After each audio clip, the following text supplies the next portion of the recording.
प्रदेश के उप मुख्यमंत्री केशव प्रसाद मौर्य ने मिल्कीपुर विधानसभा उपचुनाव में मिल्कीपुर विधानसभा स्थित हेरिंगटनगंज के मां शारदा फार्मेसी कॉलेज में प्रत्याशी चंद्रभानु पासवान के समर्थन में जनसभा संबोधित करने पहुंचे।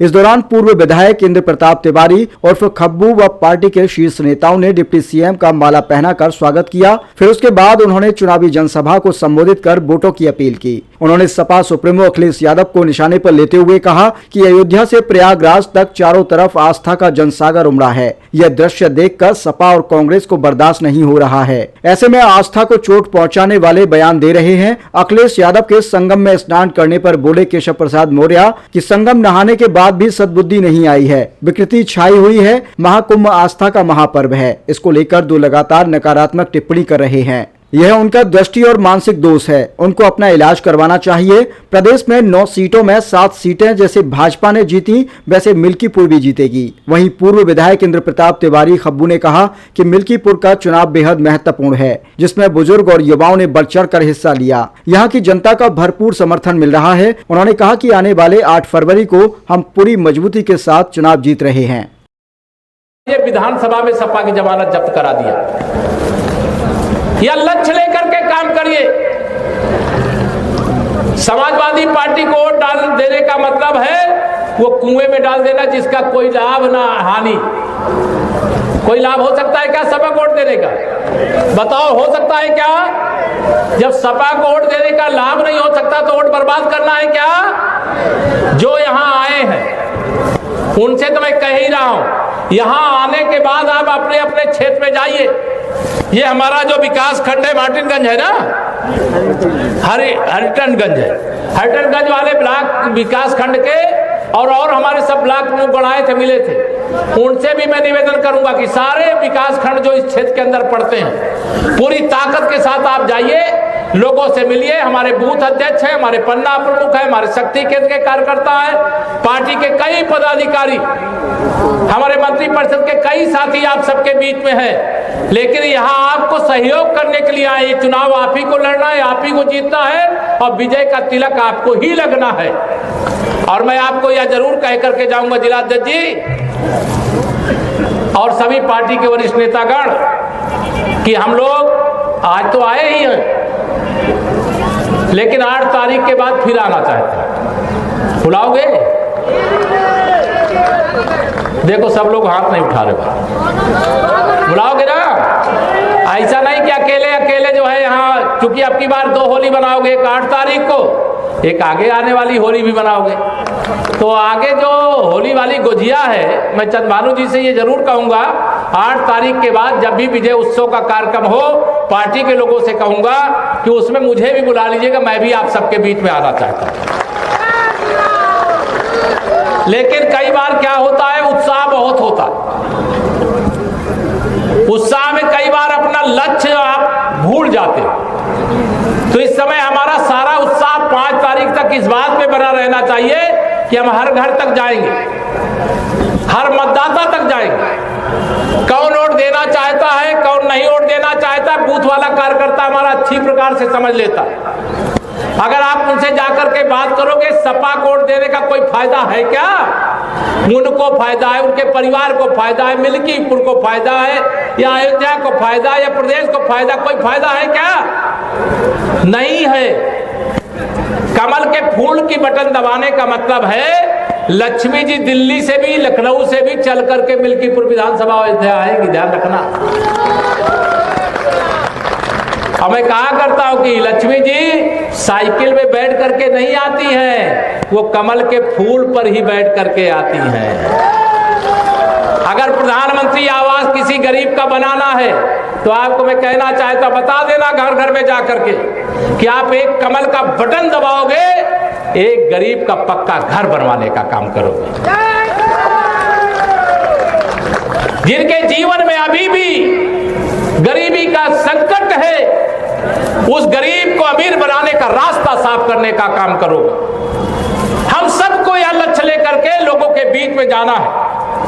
और मैं आपको यह जरूर, यह भाषण नहीं केवल, मैं कार्यकर्ता हूं भारतीय जनता पार्टी का, उत्तर प्रदेश का मुख्यमंत्री हूं, उप मुख्यमंत्री हूं, लेकिन मैं कार्यकर्ता पहले हूं और उप मुख्यमंत्री बाद में हूं। और उप मुख्यमंत्री के नाते मैं अपने सभी कार्यकर्ताओं से कहूंगा, मेरे कार्यकर्ताओं की सामर्थ्य को मैं जानता हूं। अगर वो ठान लेता है तो वह उत्तर प्रदेश की 80 लोकसभा और 403 विधानसभा 100% जीतने की औकात रखता है, यह मैं उनको बताना चाहता हूं। ये चुनाव कार्यकर्ताओं की परीक्षा है और इस परीक्षा में ये नहीं है कि केवल पासिंग मार्क ला रहा हूं। इस परीक्षा में ये दिखा देना कि कार्यकर्ता की ताकत हनुमान जी की तरह होती है, क्योंकि हनुमान जी की कृपा हमारे कार्यकर्ताओं को विशेष तौर से प्राप्त है। क्योंकि हनुमान जी भी कई बार अपनी ताकत भूल जाते थे। जब अयोध्या नाथ के माता सीता के पता लगाने के लिए लंका उनको जाना था तो उनको पहले लग रहा था मैं कैसे समुद्र पार करूंगा, लेकिन वही हनुमान जी ने समुद्र भी पार किया और लंका में रामलला की पताका भी फहरवाने का काम किया।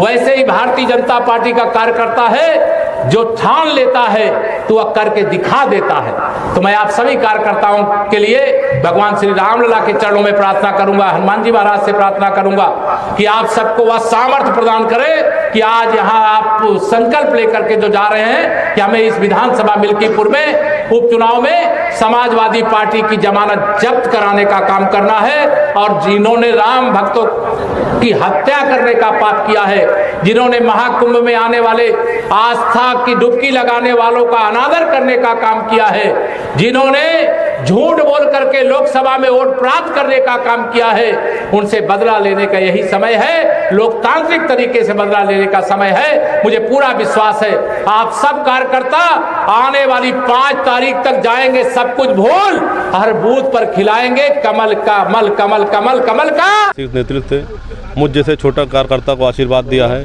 तो मैं शीर्ष नेतृत्व का पहले आभार व्यक्त करता हूं। और आप लोगों ने देखा यहाँ पर आज उत्तर प्रदेश के उप मुख्यमंत्री जी ने यहाँ पर आकर जो कार्यकर्ताओं में एक नई ऊर्जा का संचार किया है। यहाँ पर कार्यकर्ताओं में एक नई ऊर्जा आ गई है और वो यहाँ और वैसे भी मिल्कीपुर की जनता पहले से ही पूरा मन बना चुकी है कि भारतीय जनता पार्टी के पक्ष में मतदान करना है। अपना सहयोग प्रदान है, सब जो शीर्ष नेतृत्व का निर्णय आया सबको सम्मान है, सभी लोग लगे हुए हैं अपने ऊर्जा के साथ, सब लोग मेहनत कर रहे हैं, सबका आशीर्वाद जन समर्थन निर्वाचित होने पर अभी से ही जो सरकार द्वारा जन कल्याणकारी योजनाएं चलाई जा रही हैं उसको हम लोग जन जन तक पहुंचाने का काम कर रहे हैं और मिल्कीपुर के जनता के विकास के लिए कोई कमी नहीं छोड़ी जाएगी। छोटा जानवर को लेकर ऐसी कोई बात नहीं है। यहाँ पर हम लोग सरकार द्वारा जो भी जन कल्याणकारी योजनाएं चलाई जा रही हैं उसको हम लोग जन जन तक पहुँचाने का काम कर रहे हैं और विकास की जो भी योजनाएँ हैं हम लोग जनता तक पहुँचाने का काम कर रहे हैं। आज की जनसभा ने मुख्यमंत्री जी ने जो भी कुछ गुरुमंत्र दिए हम लोगों को, उनका मार्गदर्शन मिला, कार्यकर्ताओं में एक नई ऊर्जा का संचार हुआ। यहाँ पर नई ऊर्जा के साथ सब लोग क्षेत्र में जा रहे हैं और जनता का आशीर्वाद ले रहे हैं। धन्यवाद। मिल्कीपुर के उपचुनाव में भारतीय जनता पार्टी के देवतुल्य कार्यकर्ताओं ने, इस क्षेत्र के बुजुर्गों ने, नौजवान साथियों ने इस चुनाव को अपने हाथ में ले लिया है और जिस अभियान को नौजवान सम्मानित बुजुर्ग अपने हाथ में लेता है तो वो अभियान हमेशा पूर्णता की तरफ अग्रसर होता है। माननीय मुख्यमंत्री जी की जनसभा हुई, डिप्टी सीएम साहब की जनसभा हुई, इसके अलावा लगभग 45-46 जनचौपाल हम भी किए। जिस प्रकार से सर्व समाज का, खास करके युवाओं का जिस प्रकार से जनसैलाब उमड़ रहा है, ये कहने में कोई गुरेज नहीं है कि भारतीय जनता पार्टी की जीत बहुत भारी मतों से यहाँ पर तय है। लेकिन हम लोग जीत से संतुष्ट नहीं हैं। हम लोग चाहते हैं कि ये अयोध्या की सीट है और जीत धमाकेदार हो, ऐसी जीत हो कि देश के मानचित्र पर इस जीत का रिकॉर्ड दर्ज हो। ये देवतुल्य कार्यकर्ताओं की भीड़ थी जो अपने नेताओं को सुनने आई थी। माननीय केशव जी को सुनने आई थी, माननीय JPS जी को सुनने आई थी, माननीय धर्मेंद्र जी को सुनने आई थी। और यहाँ पर जो भी हमारे देवतुल्य कार्यकर्ता आए, उन लोगों ने आकर इसका पुख्ता प्रमाण दे दिया कि आने वाली 5 तारीख को जब मतदान होगा तो भारतीय जनता पार्टी के प्रत्याशी चंद्रभानु पासवान की जीत सुनिश्चित है। हमारी ताकत हमारा संगठन है, हमारी ताकत हमारे युवा हैं, हमारी ताकत सर्व समाज के लोग हैं। जब वो एक साथ होते हैं तो पार्टी की भी ताकत बढ़ती है और हमारी भी ताकत बढ़ती है। विरोधी जो उनकी 8 तारीख तक है सुबह तक, लेकिन जब 8 तारीख को परिणाम आएगा जब देवतुल्य जो यहाँ की जनता है, जो यहाँ के मतदाता हैं, जब अपना आशीर्वाद जो 5 तारीख को बैलेट पेपर में जब भरेंगे और 8 तारीख को जब परिणाम आएगा तो फिर अपने आप सब क्लियर हो जाएगा। और 8 तारीख की सुबह तक तो जो 1000 भी वोट पाएगा, जो 500 भी वोट पाएगा, वो भी अपना समीकरण बताया करता है। तो हमें उस पर नहीं जाना है। हमें अपने भारतीय जनता पार्टी के कार्यकर्ताओं पर, देवतुल्य कार्यकर्ताओं पर विश्वास है। इस क्षेत्र के जो नौजवान हैं उनमें बहुत ही ऊर्जा है। और मिल्कीपुर का जो मिजाज है, 5 विधानसभाएं हैं, यहाँ का अलग मिजाज है। इस विधानसभा का, यहाँ के लोग स्वाभिमानी हैं, यहाँ के लोग कर्मठ हैं, और यहाँ के लोग जब हाँ करते हैं तो हाँ रहता है, और ना करते हैं तो ना रहता है। ये इस क्षेत्र का मिजाज है। मैं आज 25 सालों से जानता हूँ क्षेत्र के बारे में, और यहाँ के लोगों ने हमेशा हाँ किया है, और हमेशा व्यक्तिगत रूप से हमारे साथ इस क्षेत्र के लोग हमेशा खड़े रहे हैं। हमारे दुख को दुख समझे हैं, हमारे सुख को में प्रसन्नता महसूस किए हैं। अपने आप को मैं सौभाग्यशाली महसूस करता हूँ कि इस क्षेत्र का जनप्रतिनिधि ना होने के बावजूद भी हमको इस क्षेत्र के लोग बहुत ही प्यार करते हैं। ठीक है।